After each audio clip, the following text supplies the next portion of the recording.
शिप्रा झा और आप देख रहे हैं जोहार झारखंड। बुलेटिन में सबसे पहले खबर आपको जमशेदपुर की दिखाते हैं। जमशेदपुर में बहरागोड़ा थाना क्षेत्र में कैनरा बैंक में दिन दहाड़े डकैती की घटना को अंजाम दिया गया। नकाबपोश अपराधियों ने हथियार के बल पर बैंक में डकैती की घटना को अंजाम दिया और बैंक से 15 लाख रुपए से अधिक कैश लेकर फरार हो गए। अपराधियों ने बैंक कर्मचारी और ग्राहक को बंधक बनाकर डकैती की घटना को अंजाम दिया है। बताया जा रहा है कि 4 से 5 की संख्या में अपराधी आए थे और कैश काउंटर और तिजोरी से करीब 15 लाख रुपए लेकर फरार हो गए। इसके अलावा बैंक कर्मचारियों के मोबाइल, पर्स और सोने की चेन भी छीन ली।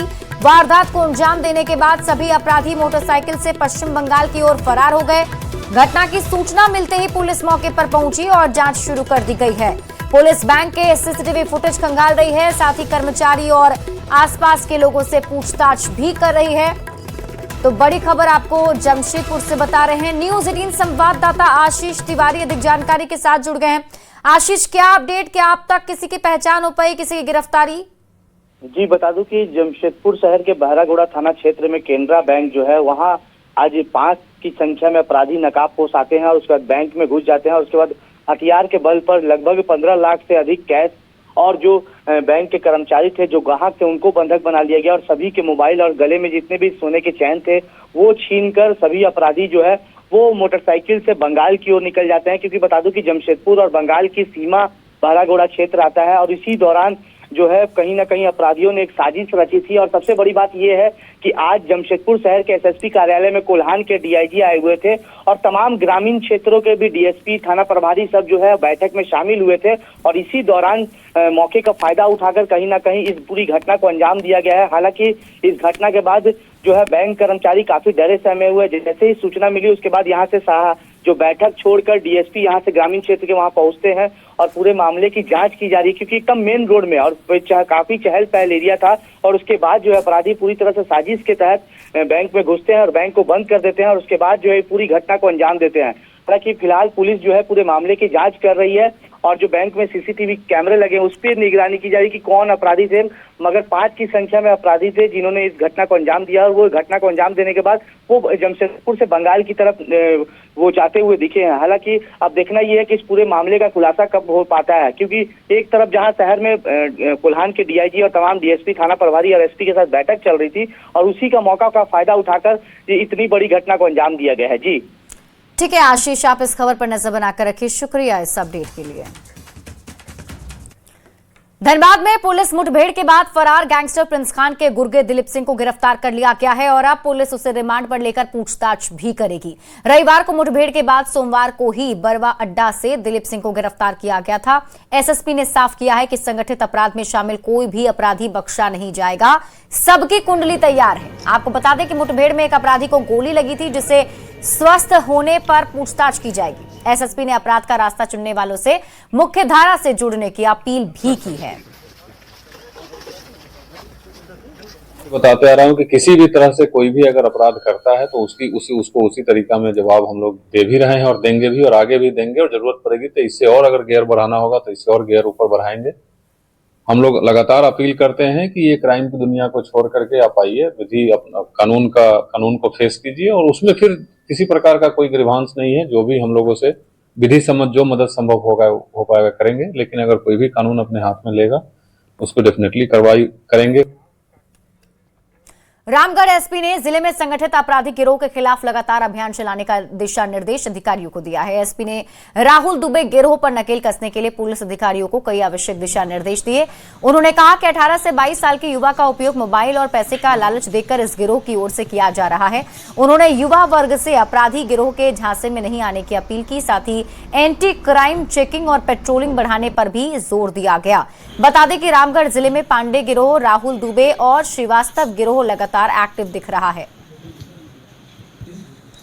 छोटे छोटे जो बच्चे हैं 18 से 22 साल के उसका उपयोग कर रहा है और उनको प्रलोभन देके पैसे का, मोबाइल का और कपड़ों का और कुछ लतों का आदत उसको डाल के उससे गोलियां चलवा रहा है।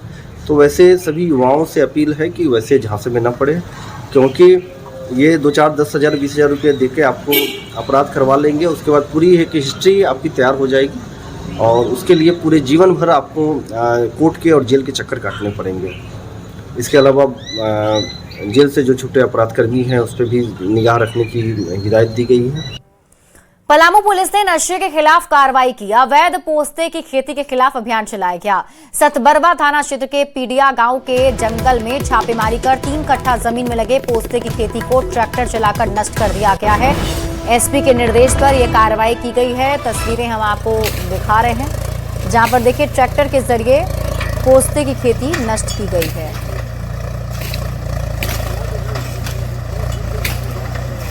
रांची से आपको बड़ी खबर बताते हैं। नामकुम थाना क्षेत्र में महिला से छिनतई की खबर मिल रही है। सोने की चेन की छिनतई कर ली गई। बाइक पर सवार थे ये चैन स्नेचर। नामकुम थाने में शिकायत दर्ज की गई है। तो इस वक्त की बड़ी खबर आपको रांची से बता रहे हैं। नामकुम थाना क्षेत्र में महिला से छिनतई की गई। सोने की चेन छीनकर अपराधी फरार हो गए। जानकारी के मुताबिक बाइक पर सवार ये चेन स्नैचर आए थे।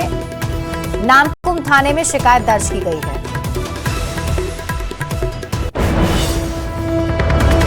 गहन अध्ययन करने पे पता चला कि इनका धनबाद वार्ड नंबर 14 में भी वोटर लिस्ट में नाम है और डुमरी विधानसभा के बंदियों पंचायत में भी इनके पूरे परिवार का वहां नाम है वंशावली के साथ। ये अपना जो वंशावली दिखाए हैं समीदा बीबी, वो कहीं ना कहीं अपना ससुर वाला खतियान दिखाकर अपना मायके का शो करके वो गलत वंशावली बनाकर वो सबमिट करके अपना जाति प्रमाण। धनबाद में नगर निकाय चुनाव के बाद वार्ड पार्षद चुनाव में फर्जीवाड़े का मामला सामने आने लगा है। वार्ड 18 की पार्षद समीदा बीबी पर फर्जी दस्तावेज के जरिए चुनाव लड़ने का आरोप लग रहा है।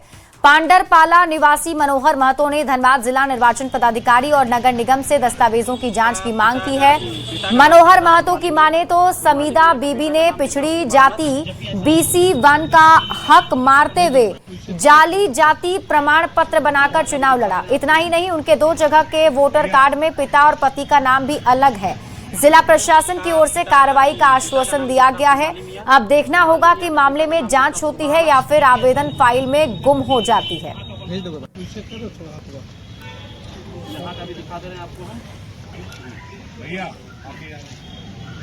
जमशेदपुर पुलिस मुख्यालय में आगामी त्योहार को लेकर सुरक्षा व्यवस्था की समीक्षा की गई। कोल्हान डीआईजी के नेतृत्व में जिले के तमाम वरीय पुलिस अधिकारियों के साथ एक महत्वपूर्ण बैठक आयोजित की गई। बैठक में ईद, रामनवमी के साथ ही आने वाले दिनों में विभिन्न त्योहार को शांतिपूर्ण और सौहार्दपूर्ण माहौल में संपन्न कराने को लेकर आवश्यक दिशा निर्देश दिए गए।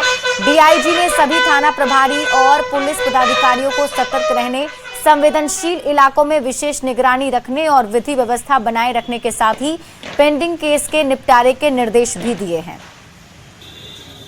ये समीक्षा बैठक की गई है एक आने वाले त्योहारों को लेकर। हाल के दिनों में अभी यहाँ पूर्वी सिंहभूम जिले में रामनवमी है, ईद है, सरुल है, तो इस त्योहार के मद्देनजर सभी अफसर्स को बताया गया कि कैसे शांतिपूर्वक इन त्योहारों को बिताना है और उसमें क्या क्या कार्रवाई की जाने उसको विस्तार से बताया गया है। दूसरी समीक्षा बैठक ये लंबित केस के बारे में कि जो लंबित केस है उसका निष्पादन कैसे जल्दी से हो, जो भी पेंडिंग एक्शन है उसको त्वरित गति से किया जाए।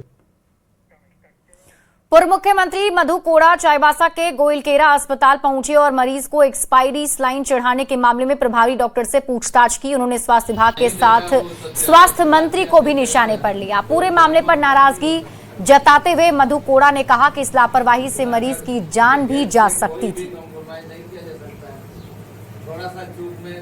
क्षेत्र में इस प्रकार का लापरवाही किसी भी स्तर से इसको नजरअंदाज नहीं किया जा सकता है और हम लोग मांग करते हैं कि उसका जांच होनी चाहिए। सरकारी हॉस्पिटल का तो सबका स्थिति वही है। अब देखे होंगे झारखंड का सारे हॉस्पिटल का जो हमारे कम्युनिटी हेल्थ सेंटर है उसमें सभी जगह का व्यवस्था चरमराया हुआ है। झारखंड के मुख्यमंत्री हेमंत सोरेन ने असम में तेजपुर के पास सोनितपुर जिले का दौरा किया और इस 2 दिवसीय दौरे में वे स्थानीय आदिवासी समाज के पारंपरिक कार्यक्रम में शामिल हुए और आदिवासी समुदाय की एकजुटता पर जोर दिया। ये दौरा आगामी असम चुनाव के लिए जेएमएम की सक्रियता बढ़ाने के रणनीतिक प्रयास का हिस्सा है। झारखंड के बाहर अपनी उपस्थिति मजबूत करने के उद्देश्य से हेमंत सोरेन का यह असम दौरा काफी महत्वपूर्ण माना जा रहा है।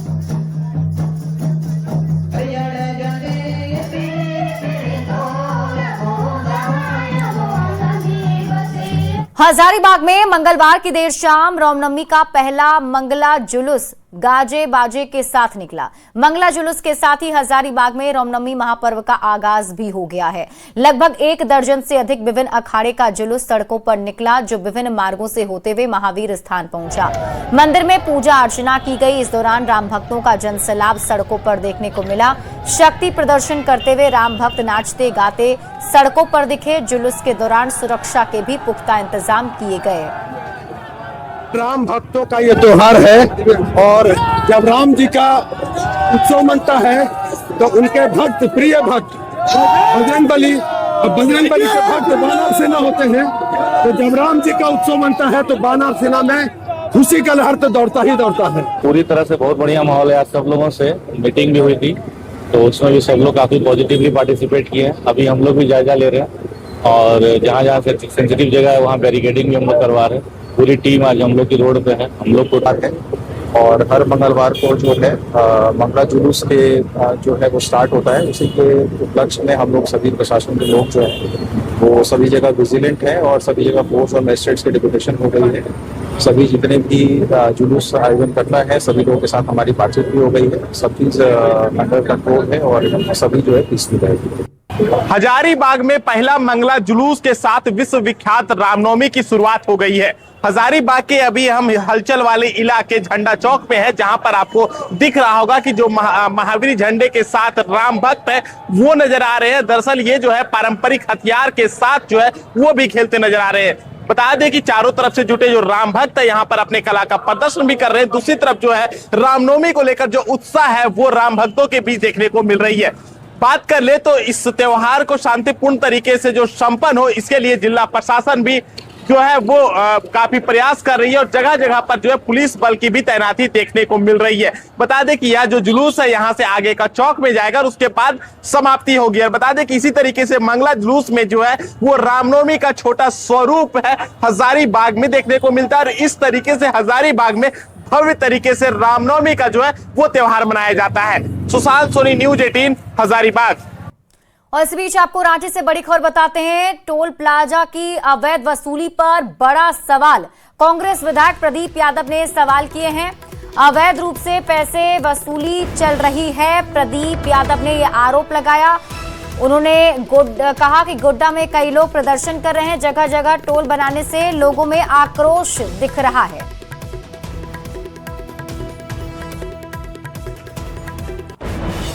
लेकिन हाल के दिनों में देखने को मिला कि मेरे ही विधानसभा में दुमका जिला के सरियाहाट में एक टोल प्लाजा है जो मेरे पोड़ियाहाट के विधानसभा में उससे 26 किलोमीटर की दूरी पर उसी 133 NHI की सड़क पर उन्होंने दूसरा टोल प्लाजा 3 दिन पहले से प्रारंभ कर दिया है। जनता में आक्रोश है, गरीब इलाका है, उसका शोषण हो रहा है, हम सब उसका विरोध कर रहे हैं। आज हजारों लोग वहां धरना पर बैठे थे। जो यूथ कांग्रेस के जनरल सेक्रेटरी है वो उसका नेतृत्व कर रहे थे। झारखंड विधानसभा में आज श्रम नियोजन प्रशिक्षण और उद्योग विभाग के बजट पर चर्चा हुई। इस दौरान मंत्री संजय प्रसाद यादव के बजट पर बोलने से पहले ही बीजेपी विधायकों ने सदन से वॉकआउट कर दिया, जिसके बाद मंत्री संजय प्रसाद यादव ने कहा कि 17 साल बीजेपी ने राज्य में राज किया है, पर उन्होंने जो सपने दिखाए उसे साकार नहीं किया गया। इस वजह से आज वो सदन से भी भाग रहे हैं। आज का जो बजट था, जो झारखंड राज्य अलग होने के बाद जो हम लोग के आदरणीय स्वर्गीय शिबू सोरेन जी का जो सपना था वो आज साकार हुआ। और निश्चित रूप से राज बंटवारा के बाद 16-17 साल बीजेपी ने ही राज किया। आप उस समय का बजट देखिए और आज का बजट देखिए, तो जो सपना उन्होंने दिखाया वो तो किया नहीं, तो भागना उसकी मजबूरी है। दुमका से बड़ी खबर मिल रही है। बस स्टैंड से शुरू होगा बस परिचालन। मोटर मजदूर संघ ने वापस ली है हड़ताल। प्रशासन और संघ के बीच वार्ता सफल हो गई है। रात 12 बजे से बस परिचालन शुरू हो जाएगा। संघ अध्यक्ष पर हमला हुआ था और आपको बता दें कि 15 दिन बाद भी हमलावर फरार है, जिसके बाद से लोगों में नाराजगी थी, लेकिन अब मामला सुलझ गया है। मोटर मजदूर संघ ने हड़ताल वापस ले ली है। प्रशासन और संघ के बीच वार्ता सफल रही।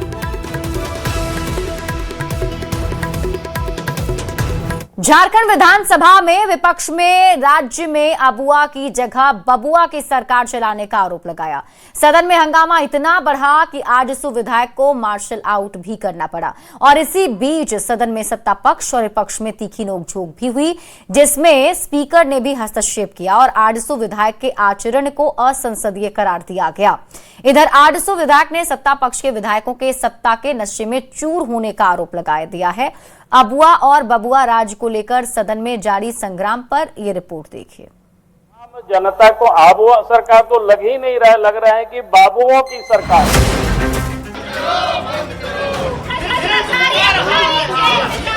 क्या झारखंड में अफसरशाही बेलगाम हो गई है? ये हम नहीं कह रहे, बल्कि झारखंड विधानसभा में मंगलवार को विपक्ष एक सुर में सरकार पर आरोप लगाता नजर आया। झारखंड में गिरती कानून व्यवस्था के साथ लचर प्रशासनिक व्यवस्था का भी मामला गूंजा। सदन में कार्यवाही के दौरान विपक्षी सदस्यों ने स्पीकर के आसन के सामने प्रदर्शन किया। इस दौरान माहौल तब गर्मा गया जब आजसू विधायक निर्मल महतो उर्फ तिवारी महतो रिपोर्टर टेबल तक पहुंच गए और मेज पीटने लगे। इसके बाद स्पीकर ने मार्शल को बुलाकर उन्हें बाहर करवाया। इस दौरान नेता प्रतिपक्ष बाबूलाल मरांडी के निशाने पर झारखंड सरकार ही रही। अगर एक विधायक की कोई दर्द है और वो अगर यहाँ आया तो आपने वहां से आसन से दे दिया, उनको मार्शल आउट कर दीजिए। यही तो बाबू लोग चाहते ही हैं, यही तो। और आप यहाँ यही कर रहे हैं अध्यक्ष महोदय। इसलिए मैं आपसे ये कहूंगा, आप इसको वापस लीजिए। अब उनकी बात को आप सुनते, आखिर उनको क्या तकलीफ था कि वहां तक पहुंच। आप लोग बैठिए ना, बैठिए। सरकार की ओर से मंत्री राधाकृष्ण किशोर ने विपक्ष के आरोपों का जवाब दिया। उन्होंने विपक्ष पर गंभीर चर्चा से भागने का आरोप लगाया। इधर स्पीकर ने भी निर्मल महतो के व्यवहार को संसदीय आचरण के खिलाफ बताया। इस आचरण से जो संसदीय महत्व आपको मिल सकता है, वो महत्व नहीं प्राप्त कर सकते, वो उपलब्धि हासिल नहीं कर सकते। इसलिए मेरा सुझाव होगा और सभी नए सदस्यों को कि संसदीय व्यवस्था में राजनीतिक आचरण बड़ा ही महत्व रखता है। आकर के जिस तरह का एक्शन उन्होंने सबके सामने, सदन के सामने किया, उसका फुटेज भी है, उसका साउंड भी है, उसका रिपोर्टिंग टेबल में वो भी है। सारा चीज को जांच करा लीजिए और जांच कराने के बाद आपको लगेगा कि उनका आचरण सही नहीं था। हंगामे के केंद्र में रहे आजसू विधायक निर्मल महतो ने मार्शल आउट कराए जाने पर नाराजगी जताई और सत्ता पक्ष के विधायकों के सत्ता के नशे में चूर होने का आरोप लगाया। दोनों माननीय मंत्री जी, उनका व्यवहार हमको पसंद नहीं आया। हम लोग नया नया विधायक हैं, मतलब उंगली इस टाइप के दिखा रहा है कि जैसे गुंडा लोग नहीं रहता, मंत्री ने गुंडा लोग रहता है, उस तरह का व्यवहार दिखा। इसलिए हम लोग सदन पे हमको जाना पड़ा। झारखंड में अफसरशाही के हावी होने के आरोप में विधानसभा के बाहर और भीतर दोनों ही जगह विपक्ष का प्रदर्शन दिखा। सरकार की ओर से अफसरशाही के हावी होने से इनकार किया जाता रहा, लेकिन राज्य के ऑफिस में जनता की हो रही अनदेखी इस दावे को और मजबूत ही करते हैं। सीएम हेमंत सोरेन की सरकार अबुआ राज लाने का दावा तो करती है, पर अब नजरें टिकी हैं सरकार के एक्शन पर कि बबुआ राज के हावी होने के आरोपों का वो कैसे मुकाबला करती है। न्यूज 18 के लिए रांची से निरंजन सिंह के साथ गौरव झा की रिपोर्ट। चतरा से एलजेपी आरवी के विधायक जनार्दन पासवान ने बिहार में बदलते हुए राजनीति के बीच बड़ी मांग की है। जनार्दन पासवान ने चिराग पासवान को बिहार का मुख्यमंत्री बनाने की मांग कर दी। जनार्दन पासवान ने कहा कि चिराग पासवान नौजवान हैं, युवा हैं और उन्हें बिहार का नेतृत्व दिया जाए। जनार्दन पासवान से बात की है न्यूज 18 संवाददाता गौरव झा ने। बिहार की राजनीति हर दूसरे दिन बदल रही है। अब मांग ये उठने लग गई कि चिराग पासवान को बिहार का मुख्यमंत्री बना दिया जाए। नीतीश कुमार की कुर्सी खाली हुई, उसके बाद क्या आप लोग चाह रहे हैं, क्या उम्मीद रखते हैं? हम लोग तो चाहते हैं ना भाई, गठबंधन में हम लोग हैं और युवा आदमी के एक बार बनाइए बिहार के मुख्यमंत्री जी। निश्चित तौर पर उनका तो स्लोगन भी रहा है और उसके बाद आप देख लीजिए 5 सीट लोकसभा लड़े, 5 जीते, 28 लोग विधानसभा लड़े, 19 जीते। एक तो तकनीकी में छट गए, नहीं तो हम लोग बहुत अच्छा कर सकते थे। तो निश्चित तौर पे हमारे नेता जो लोक जनशक्ति रामविलास जी के राष्ट्रीय अध्यक्ष जी हैं, तो हम लोग चाहते हैं कि वो एक बार मौका। सबसे अधिक सीट तो बीजेपी के पास है, तो कम से कम बीजेपी को भी तो मानना चाहिए। आप जैसे आप लोग हम लोग के बोलने के लिए माइक लगाते हैं, तो हम लोग क्या अपना मांग नहीं रख सकते हैं? अब चलाइए इसको। निश्चित तौर पे हमारे नेता का मौका मिले तो बिहार बहुत अच्छा कर सकता है। निशांत कुमार को किस जगह पर देख रहे हैं बिहार में? अब निशांत कुमार पार्टी प्रोजेक्ट है, ये बहुत अच्छी बात है, उनकी पार्टी है, उनका प्रोजेक्ट करें, हम लोग उनको स्वागत करेंगे। डिप्टी सीएम आप लोग चाहते हैं? अब जिसको माने उनकी पार्टी है, बड़ी पार्टी है, बीजेपी के बाद वही है, उसके बाद हम हैं, तो निश्चित तौर पे निशांत जी का हम लोग स्वागत करते हैं। बिल्कुल, हमारे साथ लोजपा रामविलास के विधायक थे जिन्होंने कहा कि हम ये चाहते हैं कि बिहार में जब अब नए मुख्यमंत्री बने तो नए मुख्यमंत्री के तौर पर चिराग पासवान हो। कैमरा पर्सन प्रभाकर के साथ गौरव झा, न्यूज़ 18 रांची। सीपीआईएम की सेंटर कमेटी सदस्य वृंदा करात ने रांची में प्रेस वार्ता कर केंद्र सरकार पर हमला बोला है। उन्होंने झारखंड की जनता के ऊपर देश की कोल नीति को सबसे बड़ा हमला बताया। उन्होंने आरोप लगाया है कि संथाल में माइनिंग कंपनियां खनन कार्य कर रही है लेकिन गाइडलाइन की अनदेखी कर रही है। उन्होंने विस्थापन, रोजगार और प्रदूषण को लेकर कोई पुख्ता व्यवस्था नहीं किए जाने पर नाराजगी जताते हुए केंद्र के साथ राज्य सरकार की भी चुप्पी पर सवाल उठाए। कोल कंपनियों की लूट के कारण, जिसमें गुजरात की कंपनियां हैं, मध्य प्रदेश की कंपनियां हैं, हैदराबाद की कंपनियां हैं, और उन्होंने क्या किया? एक, विस्थापन, कोई नीति नहीं है, कोई ग्राम सभा नहीं है। 2, प्रदूषण, कोई नियम नहीं है, कोई कानून नहीं।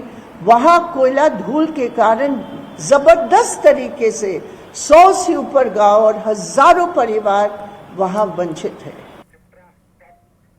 और यहां रुकने एक छोटे से ब्रेक के लिए जल्द लौटते हैं वापस।